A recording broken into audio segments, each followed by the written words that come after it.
Friend, success એકેડમીમાં આપ સૌનું સ્વાગત છે. આજના લેક્ચરમાં આપણે ભાગીદારી પેઢીનું કંપનીમાં રૂપાંતરમાં દાખલા નંબર 7 જે છે, જય, અજય અને સંજય 5:3:2ના પ્રમાણમાં નફો નુકસાન વહેંચતા ભાગીદારો છે તેના વિશે આપણે માહિતી મેળવશું. એક વખત તમે રકમને જોઈ લો, જેમાં આપણને 8 હવાલા આપેલા છે. સૌપ્રથમ આપણે શું શોધવાનું હોય છે, તો કે ચોખ્ખી મિલકત શોધવાની હોય. ચલો આપણે આને હવાલા પહેલા જોઈ લઈએ. બેંક સિલક સિવાયની બધી દ્રશ્ય મિલકતો લઈ લેવાની છે, એટલે બેંક સિલક લેવાશે નહીં, બાકી બધું આપણે લઈ લેશું.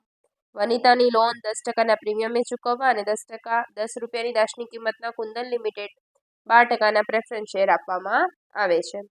પેઢીને કુંદન લિમિટેડ 100 રૂપિયાનો એવા 12,000 ઇક્વિટી શેર અને બાકીના રોકડ આપવામાં આવે છે. લેણદારો પોતાના લેણાની 80% રકમ ચૂકતે હિસાબે કુંદન લિમિટેડ 100 રૂપિયાનો એવા 8%ના ડિબેન્ચર સ્વીકારે છે. કુંદન લિમિટેડની મકાન 6 લાખની કિંમતે, યંત્ર 10% વધુ કિંમતે, સ્ટોક 3 લાખની કિંમતે, દેવાદાર 10% ગાલખાતાના મતને આધીન લઈને લે છે. પાવડીની કિંમત 2 લાખની છે. પેઢીના બાકીના દેવા કુંદન લિમિટેડ લઈ લે છે. ભાગીદારો કંપની પાસેથી મળેલા શેર તેમના નફા નુકસાનના પ્રમાણમાં વહેંચે છે. માલ મિલકત નિકાલ ખાતું અને ભાગીદારના મૂડી ખાતા તૈયાર કરો. આપણે બધાના ખાતા, આપણે એમાં જેટલા પણ ખાતા છે નવા હું તમને બધા દાખલા શીખવાડી દઈશ, ખાતાઓ. ચલો સૌ પ્રથમ આપણે ચોખ્ખી મિલકત શોધી લઈએ. ચોખ્ખી મિલકત, સૌ પ્રથમ મિલકતો લખશું, આ બાજુ દેવા લખીશું. ચલો મિલકતોમાં સૌ પ્રથમ તો પાઘડી 2 લાખ,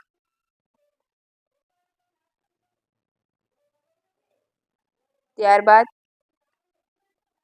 મકાન 6 લાખ,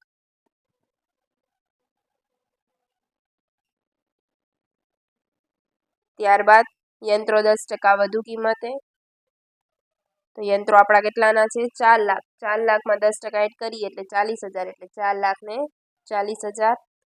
ત્યારબાદ સ્ટોક 3 લાખ,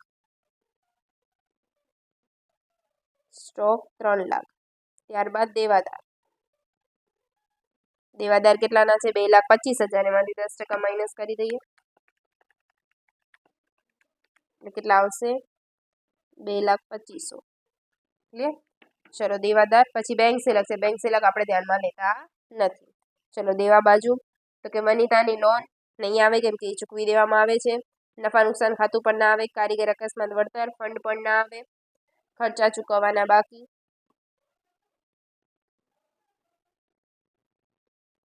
કેટલાના છે? 1,10,000. ત્યારબાદ પ્રોવિડન્ટ ફંડ 85,000. ત્યારબાદ લેણદાર પણ અહીંયા ચૂકતે હિસાબે સ્વીકારે છે, એટલે એ પણ આપણે લઈશું નહીં. ચલો ટોટલ મારી દઈએ. 2 lakh plus 6 lakh plus 4,40,000 plus 3 lakh plus 2,25,000, એટલે 17,42,500. 1,10,000 પ્લસ 85,000, 1,95,000 માઇનસ કરી દઈએ. 17,42,500 માઇનસ 1,95,000,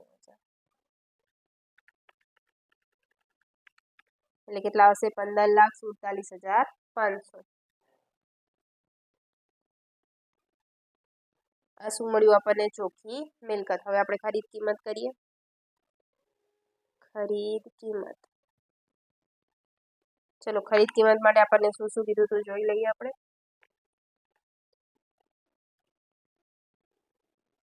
₹100 ને કેવા 12,000 ઇક્વિટી શેર ને બાકીની રકમ રોકડમાં આપવામાં આવે છે. તો પહેલા ઇક્વિટી શેર દઈ દઈએ.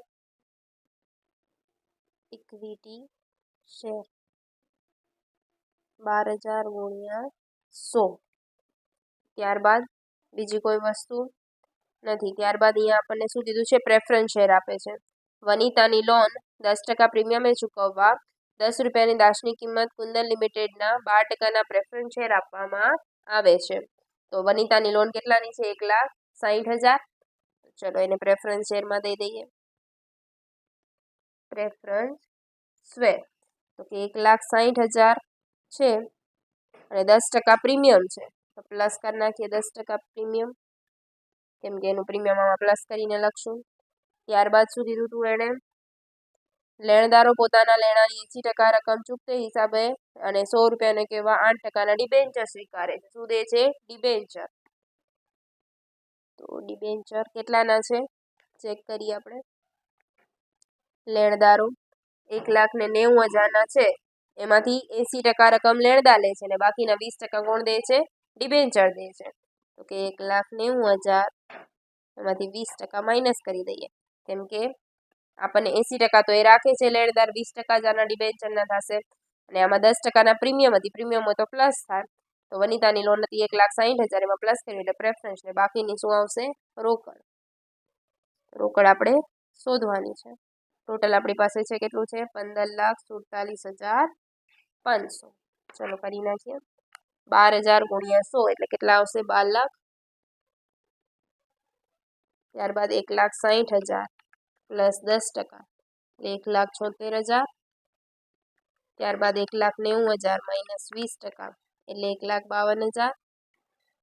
ચલો પ્લસ 1,76,000 પ્લસ 12,00,000, 15,28,000 માઇનસ કરી દઈએ, 15,47,500 એટલે કેટલા આવશે? 19,500. આ શું થઈ ગઈ આપણી? રોકડ. રોકડ કેટલી આવી આપણી? 19,500. ચલો હવે આપણે મામીની ખાતું તૈયાર કરીએ. મેં ખાતા બધા બનાવેલા જ છે એટલે આપણે ડાયરેક્ટ દાખલાની શરૂઆત કરીશું. બધા ખાતા જેટલા પણ ખાતા બનશે એ બધા નોટ ડાઉન કરીને રાખેલા છે. મામીની ખાતું, ભાગીદારના મૂડી ખાતા, રોકડ બેંક ખાતું, ઇક્વિટી શેરનું, કુંદન લિમિટેડનું, લેણદારનું, આ બધા નાના નાના છે એટલે મેં નીચે બનાવી નાખ્યા છે. લેણદારનું, વનિતાની લોનનું, ડિબેન્ચરનું અને પ્રેફરન્સનું. ક્લિયર? સૌ પ્રથમ આપણે મામીની ક્લિયર કરી નાખીએ. ચલો મામીનીમાં જે જે આપેલું હોય લખી નાખીએ. પાઘડી આપેલી છે 1,50,000.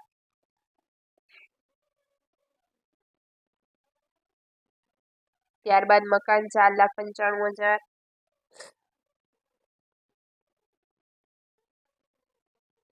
ત્યારબાદ યંત્ર 4,00,000.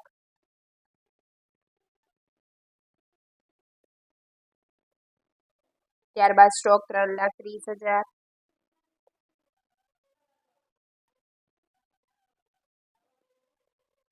ત્યારબાદ દેવાદારો 2,25,000.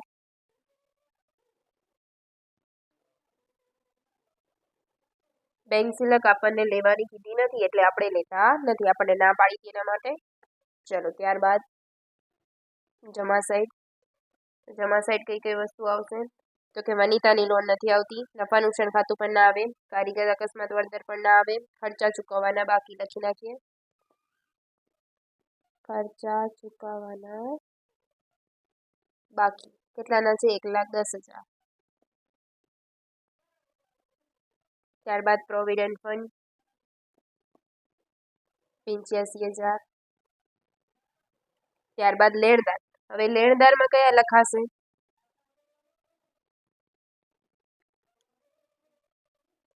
તો લેણદારમાં આપણે 1,90,000 માંથી 1,52,000 લઈ લીધા હતા, તો બાકીના બધા આવશે એટલે 1,90,000 માઇનસ 1,52,000 એટલે કેટલા આવશે? 38,000 લખી નાખીએ. લેણદાર 38,000. ત્યારબાદ ખરીદ કિંમત જે તારીખ આપણે ખરીદ્યા છે, કોને ખરીદ્યા? કુંદન લિમિટેડે. તો કુંદન લિમિટેડ ખાતે કેટલાના ખરીદ્યા હતા? 15,47,500. તો એ આવશે. ક્લિયર? ચલો એના પછી આપણે ભાગીદારના મૂડી ખાતામાં લખતા જઈએ. લાવ્યા 3,50,000. ત્યારબાદ 2,75,000. ત્યારબાદ 2,00,000. ચલો વનિતાની લોન. તો વનિતાની લોન છે તો પછી આપણે જોઈએ નફા નુકસાન ખાતું, વહેંચણી થશે એની. કયા પ્રમાણે કરશું? 5/3/2. 60,000 આપેલું છે, ભાગ્યા કરી નાખીએ 10 ગુણ્યા 5 બરાબર એટલે 30,000. 3 બરાબર 18,000.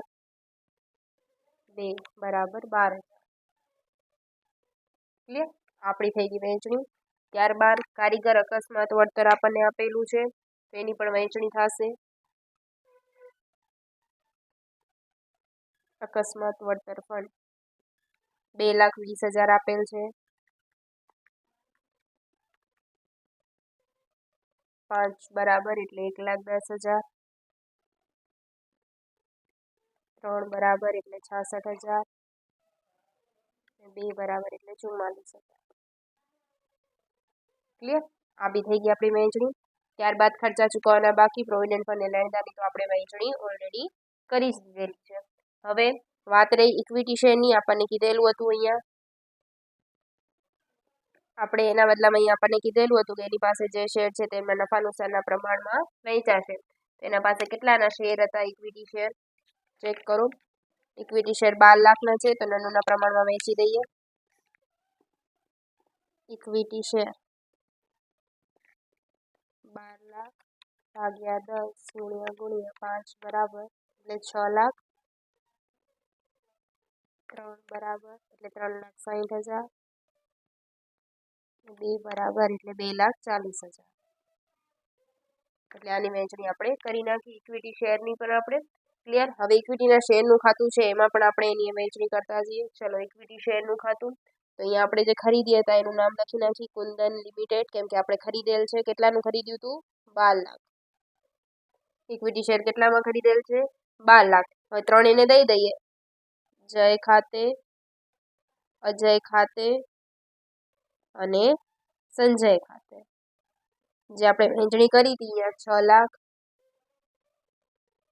3,60,000, 2,40,000. એટલે આપણું થઈ ગયું કમ્પ્લીટ. ક્લિયર? ત્યારબાદ છે હવે આપણે કને કઈ આપણી એન્ટ્રી બાકી હતી? વનિતાની લોન 1,60,000. ચલો વનિતાની લોનનું ખાતું. એમાં જમા સાઈડ આવશે, બાકી આગળ લાવ્યા કેમ કે એનું જમા હોય 1,60,000. ક્લિયર છે? એમાંથી આપણે કોને દીધું? તો કે પ્રેફરન્સ દીધા. તો પ્રેફરન્સ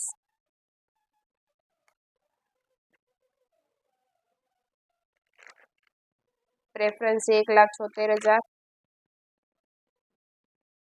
1 લાખ પ્રેફરન્સ 76,000 દીધું છે. તો પ્રેફરન્સ શેર ખાતામાં શું કરશું આપણે? આમાં શું કર્યું આપણે? ઉધાર કર્યું.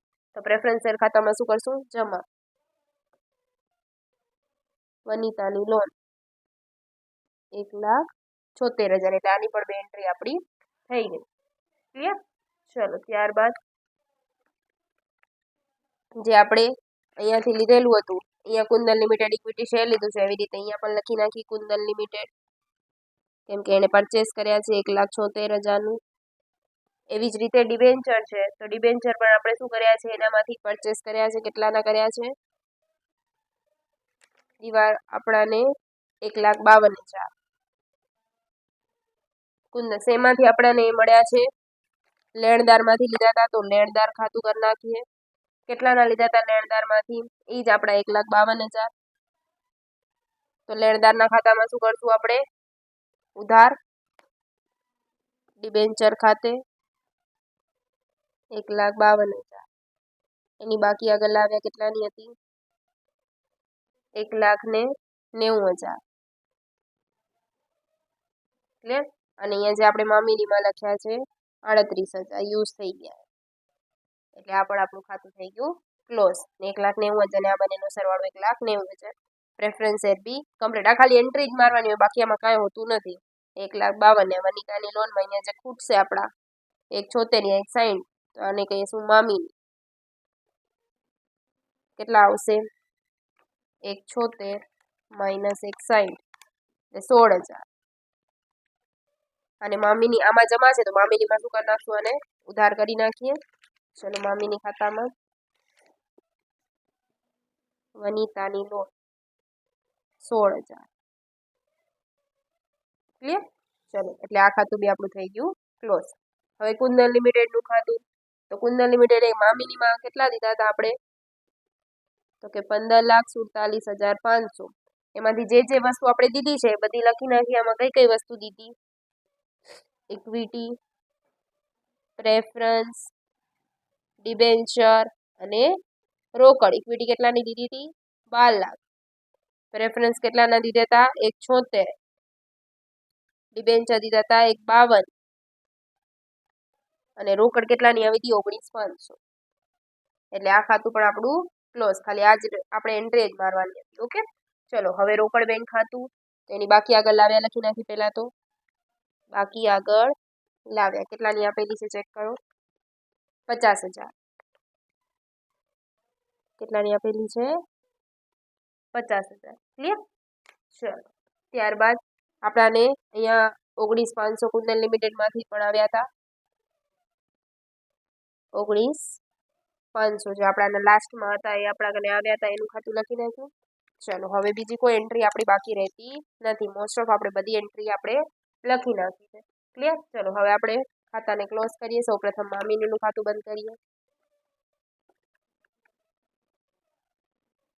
પ્લસ 85,000 પ્લસ 38,000 પ્લસ 15,47,500 એટલે 17,80,500 માઇનસ કરી દઈએ 1,50,000 minus 49 4,95,000 minus 4 lakh minus 3,30,000 minus 2,25,000 minus 16,000 એ કેટલા આવશે 1,64,500 આપણો નફો કેટલો આવે છે મામીનો 1,64,500 મામીની નફો ત્રણેયને દઈ દઈએ જય અજય સંજય 1,64,500 ભાગ્યા 10 ગુણ્યા 5 બરાબર 82,250 49,350 32,900 ક્લિયર ચલો એને લઈ જઈએ મામીની નફો કેટલો આવશે 82,250 49,350 અને 32,900 ક્લિયર હવે લખી નાખીએ નફો શોધી નાખીએ આપણે આને 3,50,000 plus 30,000 plus 1,10,000 plus 82,250 minus 6 lakh એટલે આપણું આ બાજુ ખૂટે છે રોકડ બેંક 27,750 એવી રીતે અજયનું કરીએ 2,75,000 પ્લસ 18,000 પ્લસ 66,000 પ્લસ 49,350 માઇનસ 3,60,000 એટલે 48,350 રોકડ બેંક ખાતે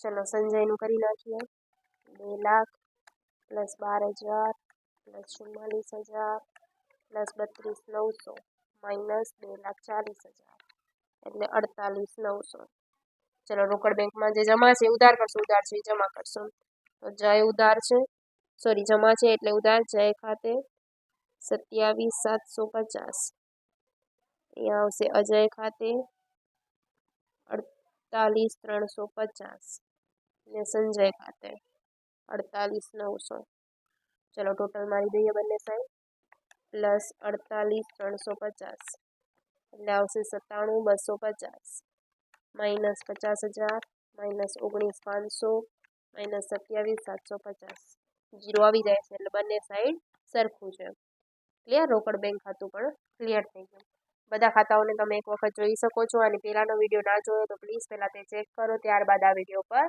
આવો નેક્સ્ટ લેક્ચરમાં આપણે બીજા દાખલા વિશે માહિતી મેળવશું થેન્ક યુ ફ્રેન્ડ્સ